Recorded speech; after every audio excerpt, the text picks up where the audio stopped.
तो देखिए अपना ग्रेविटेशन चल रहा था और ग्रेविटेशन में मैंने जो न्यूमेरिकल थे, आंकिक प्रश्न थे, इनके 20 सवाल मैंने आपको करवा दिए थे। ठीक है, लास्ट लेक्चर में। इस लेक्चर में अपन 21वें सवाल से पढ़ेंगे।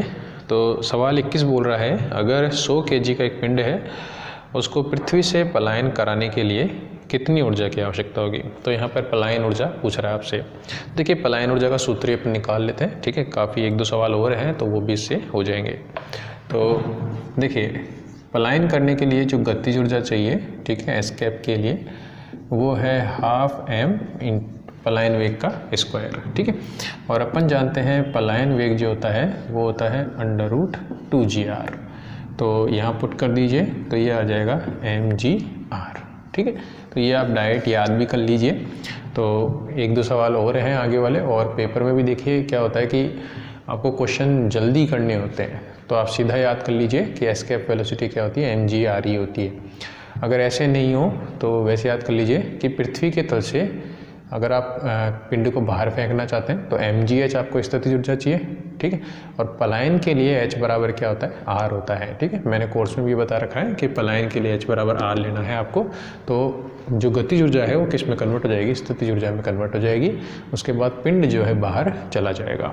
ठीक है, तो ये सूत्र होता है। अब जो सवाल आपको दे रखा है, देखिए 100 kg बोल रहा है आपको, तो 100 g आपको दे रखा है 10 लेना है, और r देखिए 6400 किलोमीटर होता है, यहाँ दे रखा है 6.4 × 10⁻⁶।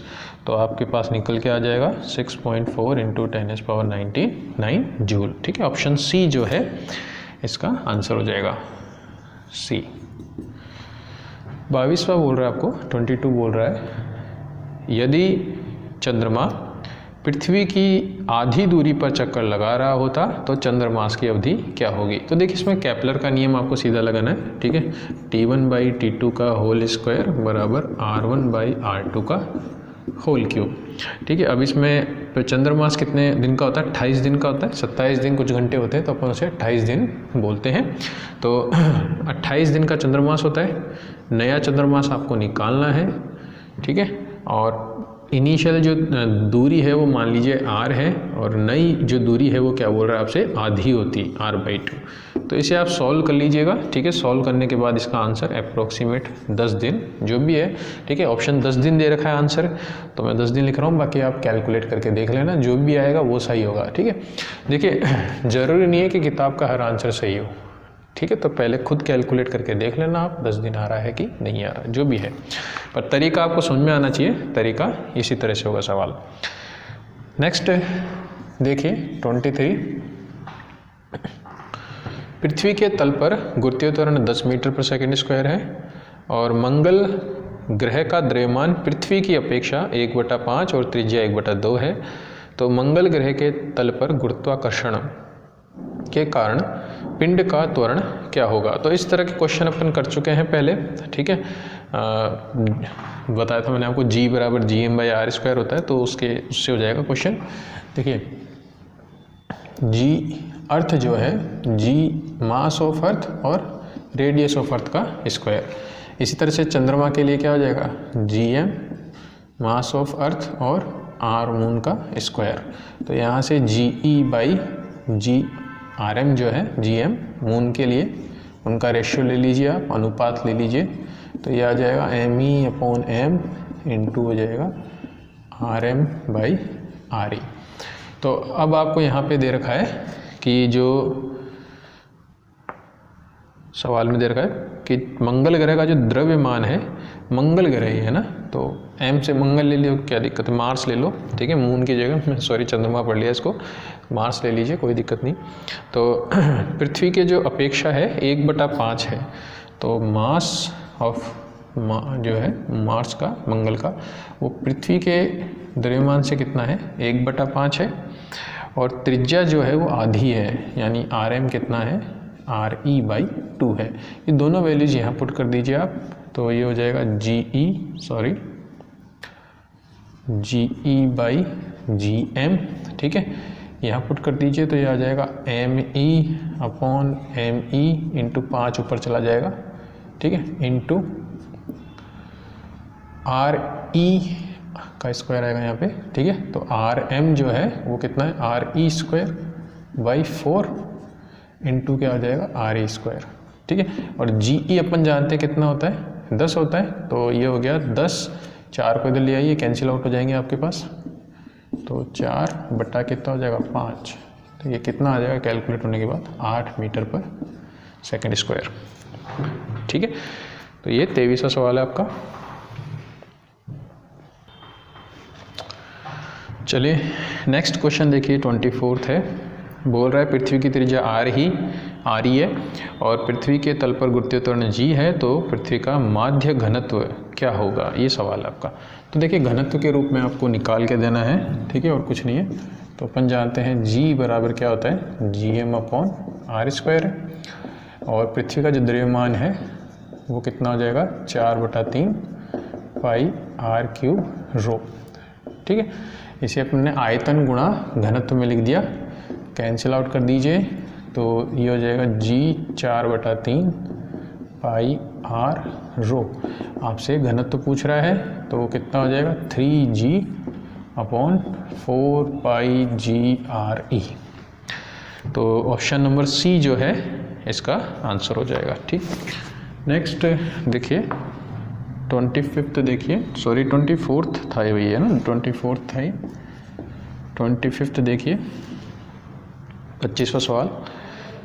कोई ग्रह खोजा गया है नया जिसका घनत्व पृथ्वी के घनत्व का दुगना है, ठीक है। तो नया ग्रह मैंने मान लिया n है, ठीक है, रो n यानी रो न्यू, ये जो है दुगना है किसके, अर्थ के घनत्व के। इसका जो घनत्व है वो पृथ्वी के घनत्व का दुगना है।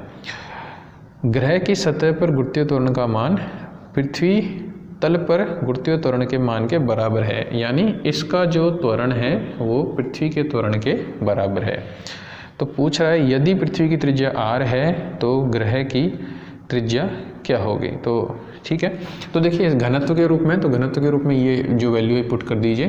तो ये हो जाएगी 4/3 G पाई R n रो n बराबर हो जाएगा 4/3 G पाई R e और रो e, अर्थ जिसे अपन बोल रहे हैं। तो ये कैंसिल आउट हो गए, पाई भी कैंसिल आउट हो जाएगा। अब रो n की वैल्यू पुट कर दीजिए। तो रो n जो है वो दुगना है किसका, रो e का, ठीक है। तो ये यहाँ से आ जाएगा अपने पास रो e, ठीक है। रो e से रो e कैंसिल हो जाएगा, आर ई बच जाएगा अपने पास। तो वैल्यू पुट कर दीजिए। तो आर एन बराबर कितना हो जाएगा, आर ई बाई 2 के बराबर हो जाएगा, यानी ऑप्शन बी जो है इसका आंसर हो जाएगा, ठीक है। तो ये आप करके देख लीजिएगा, तरीका मैंने बता दिया आपको, ठीक है। कैलकुलेशन भी कर दी, आपसे चेक कर लीजिएगा। नेक्स्ट देखिए 26वां सवाल है। बोल रहे पृथ्वी की सतह पर वस्तु का भार W है, तो पृथ्वी से r ऊंचाई पर उसका भार क्या होगा। देखिए जो फिजिक्स है आपकी वो 2 पार्ट्स में डिवाइड है। एक है क्लासिकल फिजिक्स यानी चिरसम्मत भौतिकी, जैसे आप पुरानी भौतिकी या परंपरागत भौतिकी बोलते हैं, और एक है आपकी मॉडर्न फिजिक्स यानी नवीन भौतिकी। जो मॉडर्न फिजिक्स है उसमें अपन क्या करते हैं, उसमें सापेक्षिकता को अपन यूज़ करते हैं, प्रिंसिपल ऑफ रिलेटिविटी, यानी अपन ये मानते हैं कि द्रव्यमान और वेग जो है वो आपस में संबंधित हैं, यानी जैसे जैसे वेग चेंज होगा वैसे वैसे द्रव्यमान भी चेंज होगा। तो वहाँ पर द्रव्यमान को अपन नियत नहीं मानते, कांस्टेंट नहीं मानते। लेकिन अभी अपन क्या पढ़ रहे हैं, क्लासिकल फिजिक्स पढ़ रहे हैं, चिरसम्मत भौतिकी या न्यूटोनियन फिजिक्स भी बोलते हैं अपन इसको।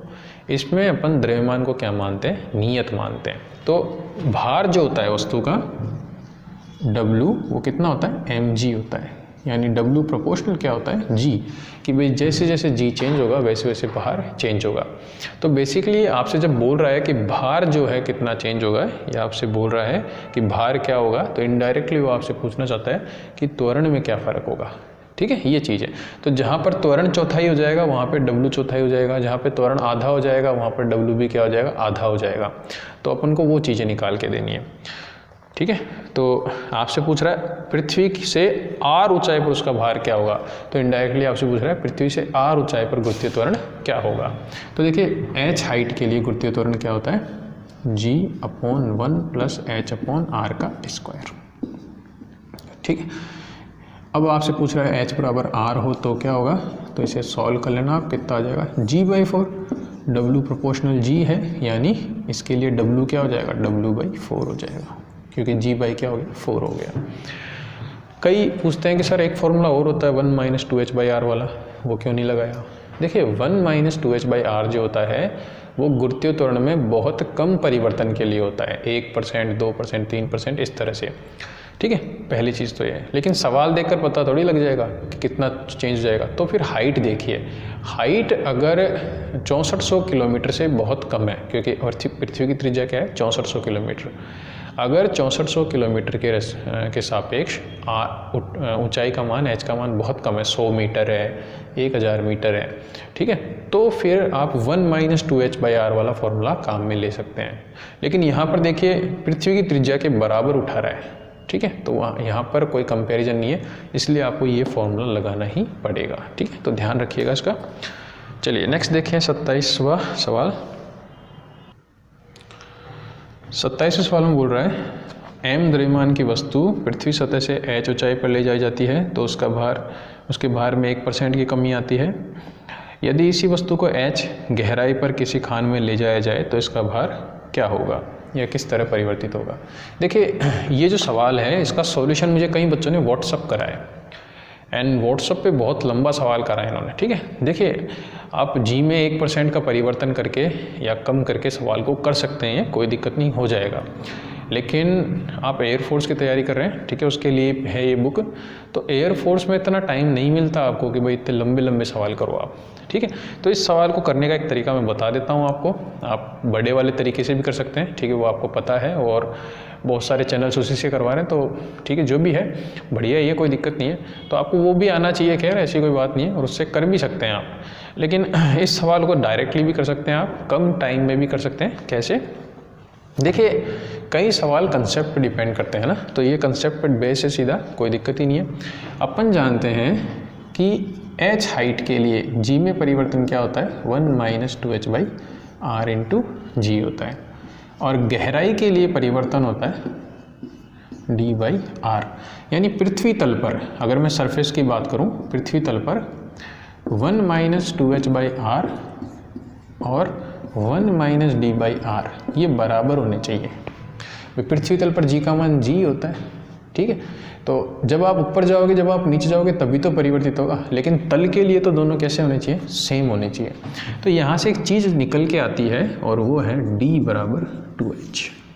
ये चीज़ क्या बता रही है आपको, ये चीज़ आपको ये बता रही है कि आप गहराई में जाते हैं तो ऊंचाई की अपेक्षा दुगना g परिवर्तित होता है, ठीक है। भाई देखो आप h पर, मतलब आपने 1 मीटर आप ऊंचाई पे गए तो 1 मीटर ऊंचाई पे जितना परिवर्तन होगा उतना गहराई में 2 मीटर पर होगा, ठीक है भाई, d बराबर कितना है 2h। अगर आप h 2 मीटर पर जा रहे हैं तो जो गहराई है उसमें 4 मीटर पर परिवर्तन होगा। आगे चीज़ में आपको, तो ये सिंपल सी चीज़ आपको बता रही है। अब सवाल ये बोल रहा है आपसे कि अगर h ऊंचाई पे अपन जा रहे हैं और उसमें 1% की कमी आ रही है, भार में 1% की कमी आ रही है, तो ये तो ऊंचाई पे जा रहा है, तो अगर ये h गहराई में जाए तो भार में कितनी कमी होगी। आगे वैसे अब देखो जो डेप्थ है वो हाइट की डबल चलती है, तो इफेक्ट कितना होगा, आधा हो जाएगा। इसका मतलब ये कितना होगा, 1/2% यानी 0.5%। और अपन जाते हैं पृथ्वी तल से, चाहे ऊपर जाओ चाहे नीचे जाओ, g कम ही होता है हमेशा, ठीक है, तो इसका आंसर हो जाएगा 0.5% घटेगा। क्लियर। ये देखिए मैंने सीधा साधा मेथड बताया आपको, ठीक है, ये करने की ज़रूरत नहीं है आपको, सीधा ये पता होना चाहिए आपको। पृथ्वी तल पर d बराबर क्या होता है, 2h होता है, चाहे आप ऊपर जाओ चाहे नीचे जाओ, अब उसके हिसाब से आप चेंज कर सकते हो। क्लियर। बाकी अगर आप करना चाहो तो लंबे वाले से भी कर सकते हो। चलिए ये 27वां सवाल था आपका। 28 देखिए 28 में पूछ रहा है m द्रव्यमान पिंड के लिए पृथ्वी तल से अनंत तक प्रक्षेपित करने के लिए आवश्यक गतिज ऊर्जा। 21वां सवाल मैंने कराया था इस लेक्चर के स्टार्टिंग में जस्ट, उसमें मैंने आपको पलायन वेग की गतिज ऊर्जा निकाल के दी है, कितनी होती है, mgre, तो ये इसका आंसर है। नेक्स्ट 29वां सवाल देखिए और 30वां सवाल देखिए। तो 29वां जो सवाल है आपका ये मैं करवा चुका हूँ और ये है क्वेश्चन नंबर 6 है शायद है 6वीं 29वां 6वीं है 6वीं। सवाल नंबर 7 जो है वो यही है, वापस रिपीट हुआ है। और सवाल नंबर देखिए, सवाल नंबर 30 जो है वो छठा सवाल है। तो ये दोनों सवाल जो हैं आप देख लीजिएगा, दोनों में करवा चुका हूँ आपको। ये रिपीटेड क्वेश्चन है, ठीक है, बिल्कुल सेम सवाल है। दो ग्रह हैं, 4r और r त्रिज्या है, एक की चाल 3v है तो दूसरे की चाल क्या होगी। और 30वां सवाल है आपका, पृथ्वी तल से वृत्ताकार कक्षा में घूमने वाले कृत्रिम उपग्रह की कक्षीय वेग v है तो पृथ्वी की आधी त्रिज्या के बराबर कक्षीय वेग क्या होगा। तो ये सवाल मैं आपको करवा चुका हूँ, ठीक है, बिल्कुल सेम सवाल है, तो आप देख लीजिएगा। छठा और सातवां मैंने करवा दिया है। चलिए नेक्स्ट देखते हैं, 31st क्वेश्चन देखते हैं। बोल रहा है 500 kg द्रव्यमान के पिंड को पृथ्वी से पलायन करने के लिए कितनी ऊर्जा की आवश्यकता होगी। तो सूत्र है ही अपने पास, यहाँ लगा दो, कौन सा है, 31st है। तो ये होगा m तो कितना हो गया 500, g आपको दे रखा है यहाँ पे 9.8 लेना है, ठीक है, और r भी आपको दे रखा है यहाँ पे 6.4 गुणा 10 की घात 6, बस। तो इसे सॉल्व कर लीजिए आप, इसका आंसर आएगा 3.13 इंटू 10⁻10 जूल, ठीक है। सिर्फ आपको वैल्यू पुट करनी है और कुछ नहीं करना है इसमें। चलिए नेक्स्ट क्वेश्चन देखते हैं अपन। 32वां सवाल है। बोल रहा है दो वस्तुओं के बीच की दूरी को तिगुना कर दिया जाए तो आकर्षण बल का मान कितना गुना घट जाएगा। तो देखिए, जो आपका गुरुत्वाकर्षण बल होता है वो होता है Gm1m2/r²। अब यहाँ पर ये बोल रहा है आपसे कि जो बीच की दूरी है वो 3 गुना कर दी इन्होंने। अपन जानते हैं क्या होता है, r² होता है। तो अगर ये 3 गुना हो गई तो गुरुत्वाकर्षण बल कितना घट जाएगा, 9 गुना घट जाएगा, यानी 1/9 हो जाएगा। चाहे तो करके देख लीजिए आप, F1/F2 बराबर क्या हो जाएगा, R2/R1 का होल स्क्वायर। तो यहाँ से R2 कितना है, 3 गुना, और ये R है, तो यहाँ से F2 बराबर कितना आ जाएगा, F1/9, ठीक है। तो 9 गुना कम हो जाएगा, 1/9 हो जाएगा यानी।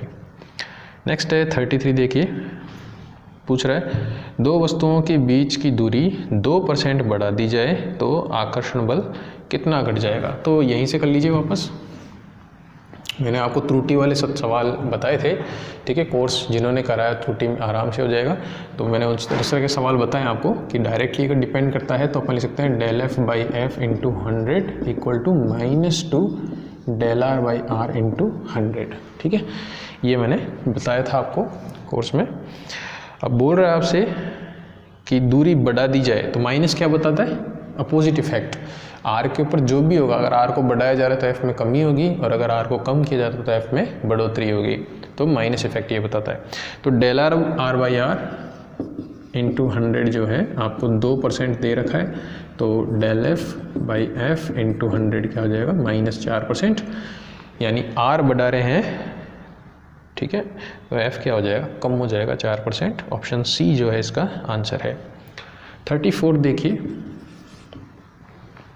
एक वर्ग है, इसके चारों कोनों पर m द्रव्यमान की भुजा की लंबाई, अच्छा इसके जो चारों कोण हैं, ठीक है, वर्ग के, उस पर वर्ग की प्रत्येक भुजा l है और m द्रव्यमान के पिंड रखे हैं चारों कोनों पर। अच्छा ये है आपका, यहाँ m, यहाँ m, यहाँ m, यहाँ m।